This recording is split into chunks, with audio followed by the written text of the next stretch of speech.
Louisville might be the best 1-4 team in the country. Head coach Scott Sattterfield has faced his fair share of bad luck early in this second season, but most Louisville fans are still optimistic due to his exceeding of almost all expectations in his first year. As an offensive guy, Satterfield always wants to be one step ahead of the curve. For almost any play that isn't third and long, you're going to see him in the pistol with either an H-back or more of a fullback reminiscent of an old school offset I. Being in the pistol allows him to run his base play, the outside zone, to either side of the field without giving away the play direction based on the pre-snap position of the running back. Let's take a look at what this looks like in game.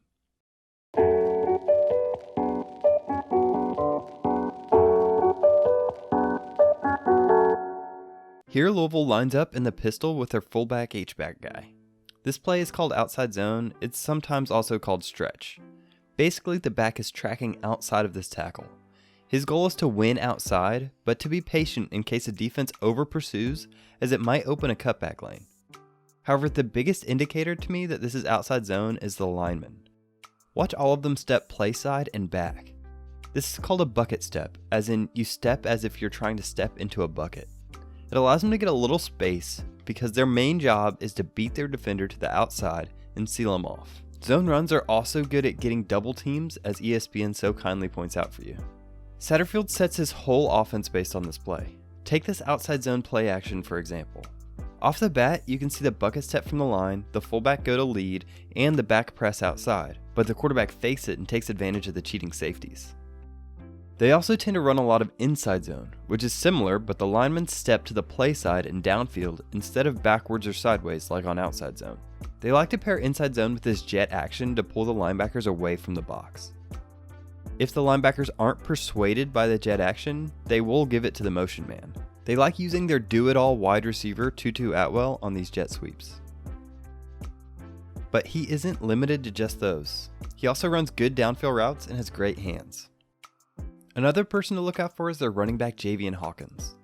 Ultimately, Satterfield wants to run the ball. The more Hawkins can touch the ball in the game, the better the game will be for the Cardinals.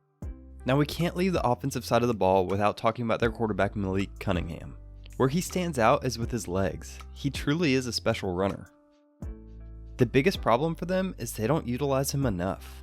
They very occasionally run this triple option look, where he reads this defensive end to decide to give or keep, and then reads this apex defender on whether to keep or pitch.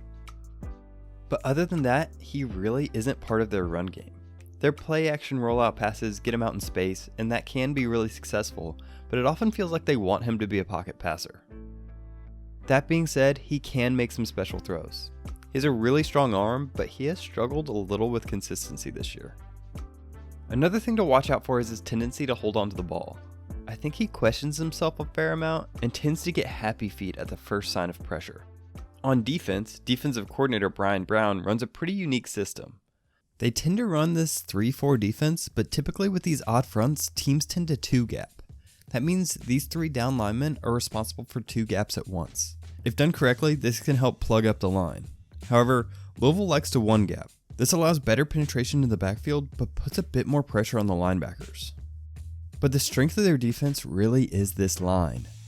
Watch how nose guard Jared Goldwire is able to shed this double team and still limit this play to minimal yards. Behind their solid D-line is talented linebacker Monty Montgomery, who manages to be everywhere at once. They really don't like giving up rushing yards. This combination of talent and aggressiveness on their front 7 has accounted for their fair share of stuffed runs. But there still might be some success to be found in the running game. Despite this play not being a triple option, I can tell because this potential read man gets blocked. Just the threat of it means that this linebacker and this safety have to scrape outside to account for the quarterback and the pitch man. This opens up a giant hole despite the stacked box. If they instead stay inside and choose not to respect the outside running threat, teams have found success stressing the perimeter with jet sweeps and outside zones. Their linebackers are either selling out for the run or dropping aggressively in pass coverage. Brown's philosophy is that they want to take away the run and the deep pass. Watch how much depth these linebackers get here. That makes downfield passing very difficult. But it can really open up the quick game. Drags and hitches can make for easy yards against this defense. and it can mean that they are in bad positions to help contain scrambling quarterbacks out of the backfield. If I were to game plan against this defense, I would run a lot of screens. They have struggled all year against both the quick or bubble screens to the wideouts and the more delayed screens to running backs. These two teams, Florida State and Louisville, are pretty evenly matched in my opinion. Florida State seems to be getting better every game, but both teams have shown they're capable of losing to or playing with almost anyone in the country. Louisville is just so hard to pinpoint. They're one of the most hot and cold teams I've seen. If they decide to show up, it might be a long night for the Noles. But if Louisville has another off night, I don't think anyone would be surprised if they dropped another one. Thanks for watching. Please like and subscribe and tell me why I'm wrong in the comments below. While you're at it, you might as well check out some more great stuff we have over at Tomahawk Nation. Thanks.